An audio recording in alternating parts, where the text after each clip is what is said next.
Okay, this is video 34. I'm going to talk about partial recovery or sort of being stuck in a rut after a cult.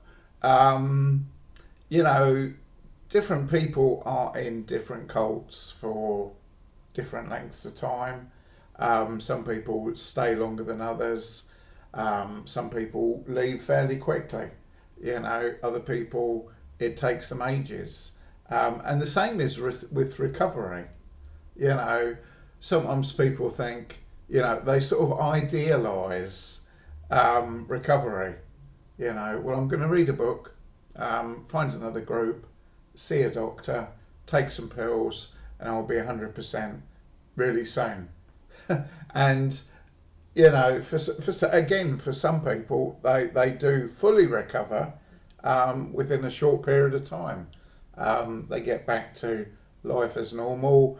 The relationships are okay. Work is okay. Other issues, health is okay, physically or mentally. They come out relatively unscathed, you know. Whereas other people, um, they can't cope.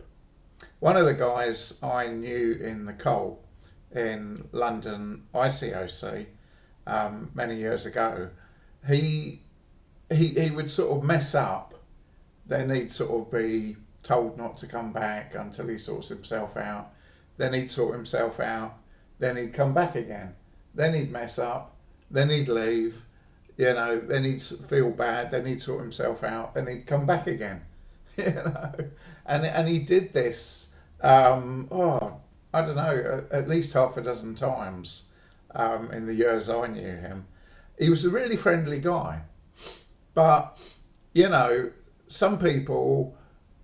It's sad, but it's almost like they can only function well in a cult. They might be a bit awkward socially, but in a cult, people are sort of friendly, or there might be other socially awkward people there, and they form sort of cliques. That's one thing I've noticed in cults. And if you have a sort of support group that is a sort of subset of a cult, that is a subset of society, and it sort of works for you, you could be stuck in a cult and not see or ever experience a healthy group, and I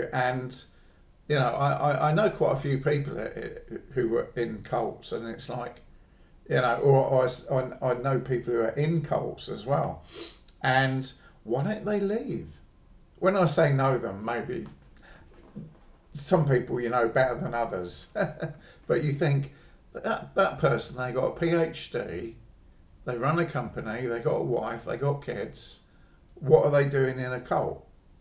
Well, they might be socially awkward, you know, and the cult meets that need, and so they put. I mean, I know somebody who, as I said, they run a company. You would think, looking at them, that life is good, making tons of money, giving lots of money to the cult. Unfortunately, you'd easily look at somebody and you think, well, I don't know what they're doing in a cult, you know.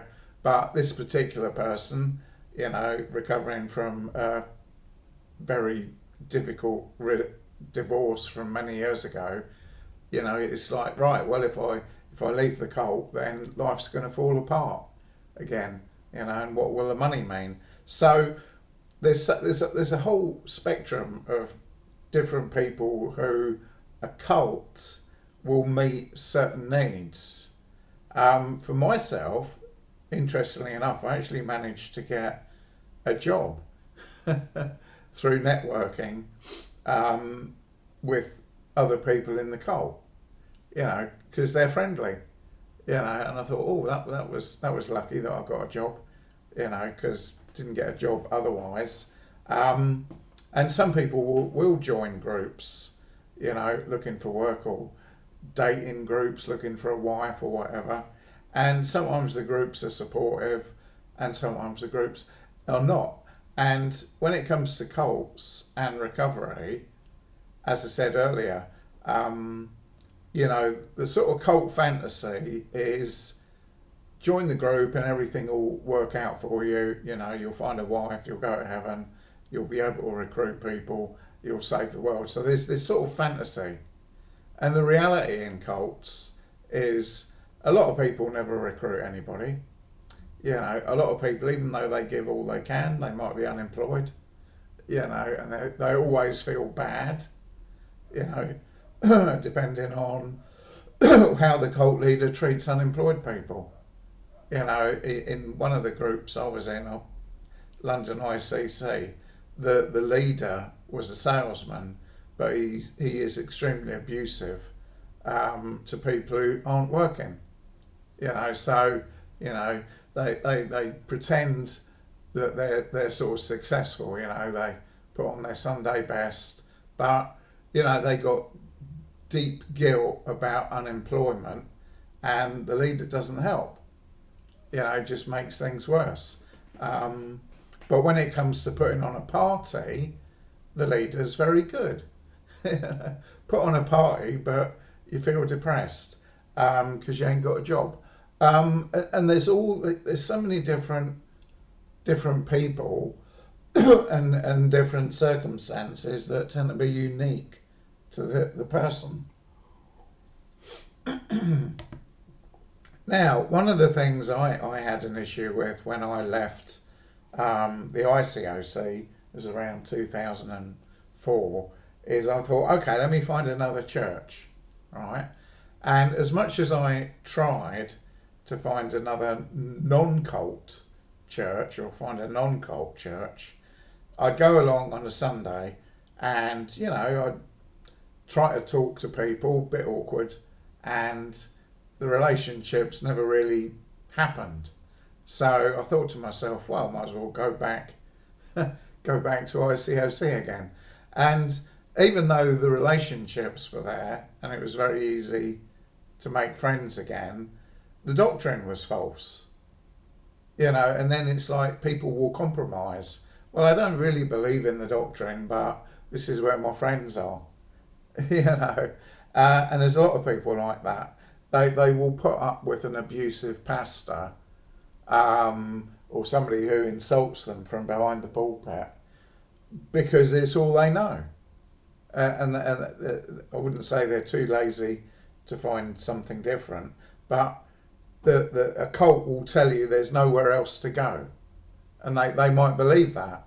So even though they might think the doctrine's wrong and some of the people aren't particularly good in the cult, they will still go because they've been programmed to think that there's nowhere else to go.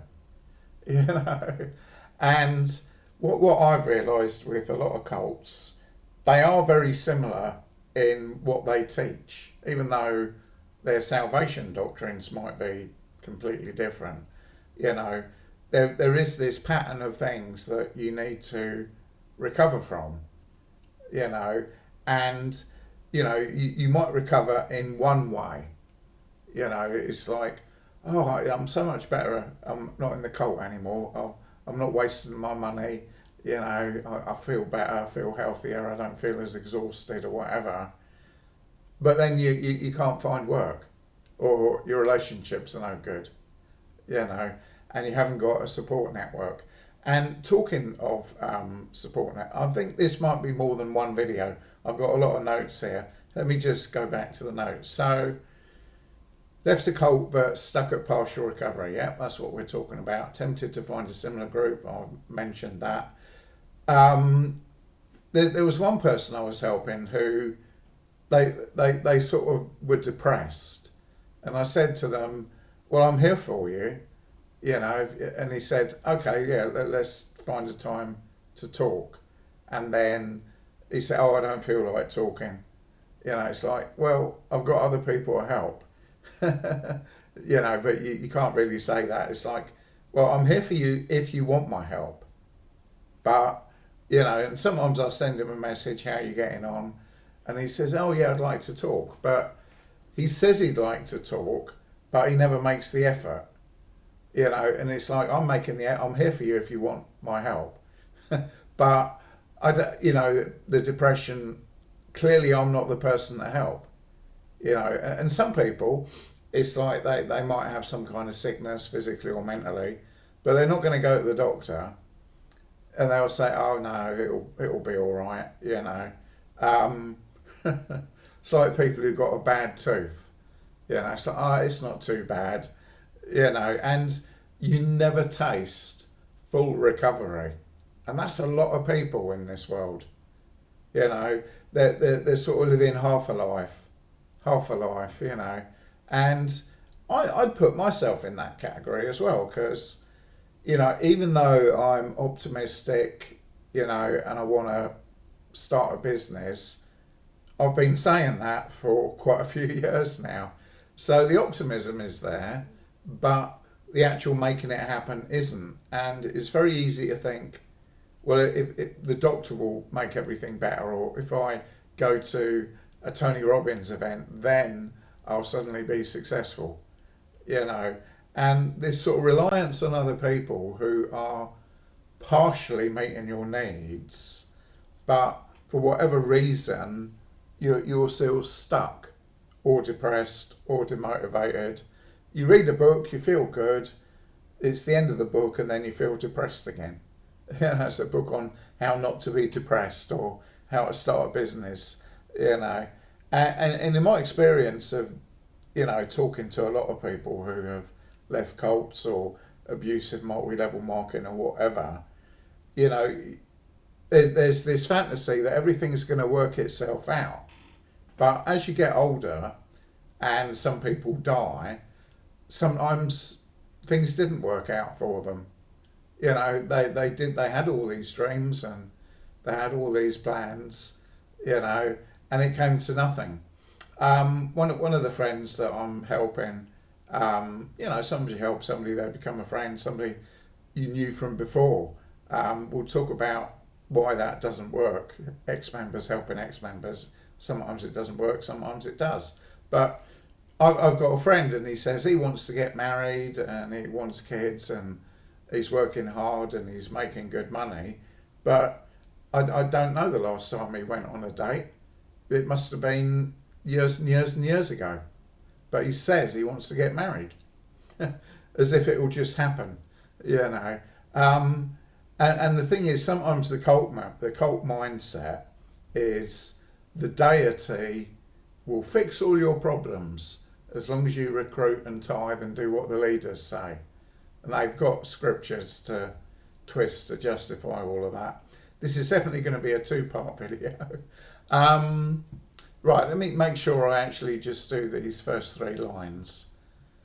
Yeah, another issue is people can't afford help, you know, or they get help from their friends, but their friends help them partially, so they're better off getting help from their friends than not getting help from their friends, but it doesn't fix them fully. You know, it's like, well, I'm never going to be able to run again, but at least I can walk, which is better than not being able to walk at all. So what I've put here is, you know, sometimes partial recovery is better than no recovery. For me, you know, there's always this thing in the back of my mind. I should try and find another group, you know, make friends in another group, you know, network in another group. But the cult was such a bad experience. I'm very wary of any kind of group, because in any large group you're going to get one or two people who are narcissistic, you know, and that can be enough not to join any kind of group. Well, maybe there's an alpha male there, I'm not going to bother. Yeah, or an alpha female, whatever, you know, so I'm not going to join any kind of group, you know. And yeah, I'm going to have to put this into a part 2, so let's do a part 2. I'm not going to talk for ages and then have to edit it like I did in the previous video, something part B. So no, this is the end of 34, and we are going to do a 34B.